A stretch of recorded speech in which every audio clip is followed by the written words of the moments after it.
بسم الله الرحمن الرحیم. زما نوم ډاکټر جاوید درتی د مومن انسټیټیوټ د اناټومي فزیولوژي استاد. نن موږ تاسو غواړو د هضمي سیستم په اناټومي فزیولوژي باندې لاندې رڼا واچو. د هضمي سیستم اناټومي په دوه برخو کې تر مطالعې لاندې نیول کیږي. لومړی الیمنټری کانال یا جی ای ټي یا د هضمي کانال برخه ده. دویم ورپسې اکسیسري ډایجسټیو ارګان یا د هضمي کانال کومکی غړي دي. یعنی اناټومي فزیولوژي موږ په دوه برخو کې مطالعه کوو. یو الیمنټری کانال یا جی ای ټي یا د هضمي کانال برخه ده. دویم اکسیسري ډایجسټیو ارګان یا د هضمي کانال کومکی غړي دي. لومړی موږ راځو الیمنټری کانال ته یا د هضمي کانال اساسي غړي چې دي، یعنی د هضمي سیستم ورڅخه څنګه دی جوړ شوی دی. اساسی غړي چې دی اول اورل کویټي یا موت یا خوله ده. دوهم غړی چې ورپسې دی هغه فرنکس یا بلعوم دی. دریم ساختمان چې دی هغه ایزوفاګس یا مری ده. څلورم ساختمان د هضمي سیستم چې کوم دی هغه سټمک یا معده ده.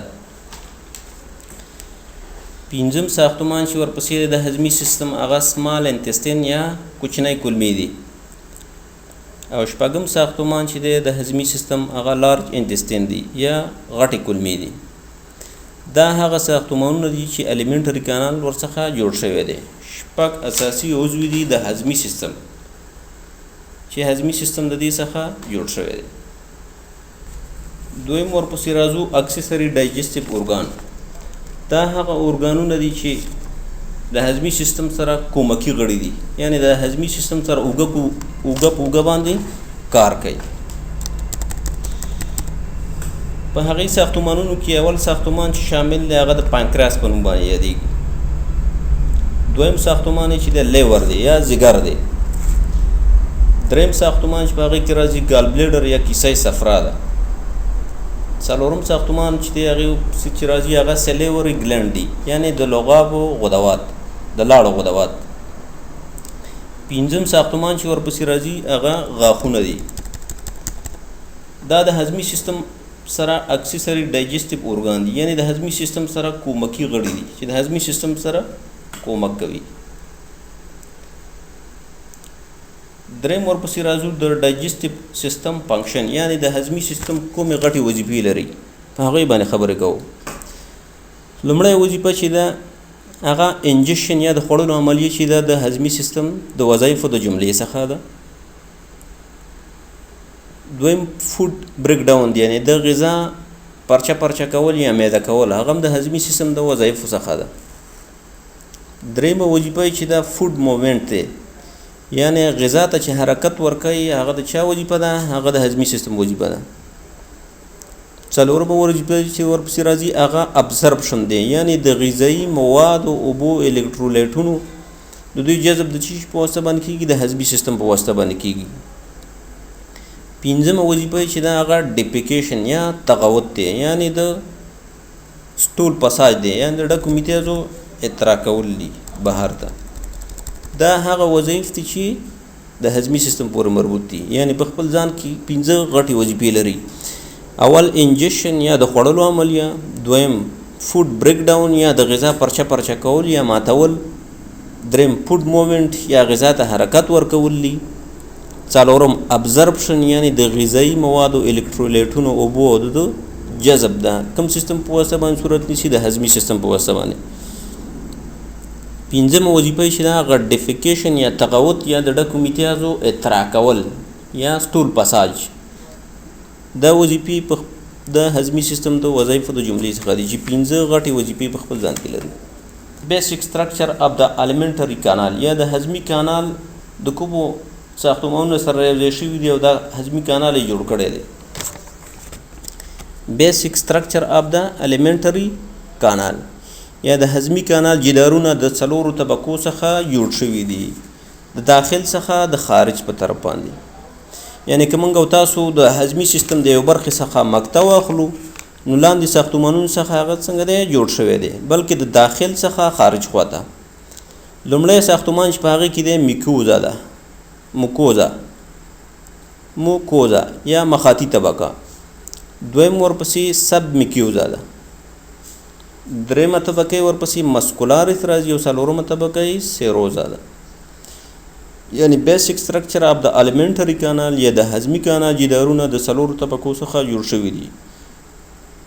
دا ساختمانونه د داخل څخه خارج ته په لاندې ډول طبقه بندي کیږي. لومړی چې د داخل څخه مو خارج ته ځو هغه طبقه چې راځي هغه میکوزا طبقه ده. دویمه طبقه چې ورپسې راځي سب میکوزا په نامه یادېږي. درېیمه طبقه چې دا مسکولارس ده. څلورمه طبقه یې سیروزا ده.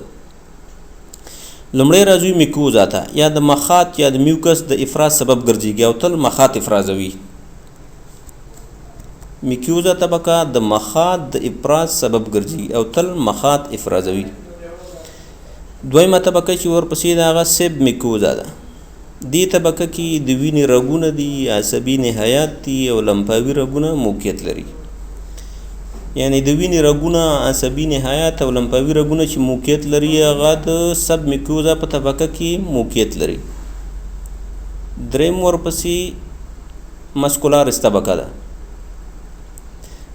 مسکولارس طبقه کې ټول عضلات وجود لري چې په خارجي برخه کې طولاني عضلات یعنی اوږده عضلات دي او په داخل کې حلقوي عضلات دي، ترڅو پورې دا غذا ته څه ورکوي؟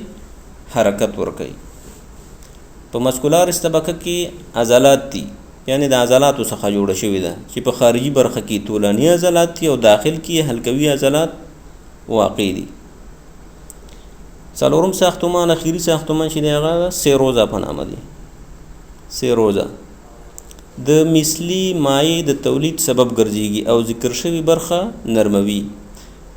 او همدغه ساختمان د حوصلې په برخه کې یو جوړښت ورڅخه منځته راځي چې د پیریټونیم په نوم باندې یادېږي. یعنی سیروزا د مثلي مایع د تولید سبب ګرځېږي. په کوم ځای کې چې دا تولیدېږي یا د ذکر شوی برخې د نرموالي سبب ګرځېږي. او همدغه طبقه د حوصلې په برخه کې یو جوړښت ورڅخه منځته راځي چې د پیریټونیم په نوم باندې یادېږي. که پیریټونیم د بطن او حوصلې غړي وپوښي نو دغه پیریټونیم د ویسرل پیریټونیم په نوم باندې یادېږي. یعنی داخلي احشاوې څنګه کوي؟ پوښي. که پیریټونیم د بطن او حوصلې غړي وپوښي د ویسرل پیریټونیم په نوم باندې یادېږي. یعنی داخلي ساختمانونه څنګه کوي؟ پوښي کور کوي. دغه پیریټونیم د ویسرل پیریټونیم په نوم باندې یادېږي. او که د بطن جدارونه پرش کړي همدغه پیریټونیم نو دغه پیریټونیم د پریټل پیریټونیم په نوم باندې یادېږي. یعنی پیریټونیم چې دی په دوه ډوله راځي، یو ویسرل پیریټونیم دی او بل پریټل پیریټونیم دی. ویسرل پیریټونیم چې داخلي احشاوې څنګه کوي؟ پوښي. او که د بطن جدارونه پوښ کړي هغه د پریټل پیریټونیم په نوم باندې یادېږي.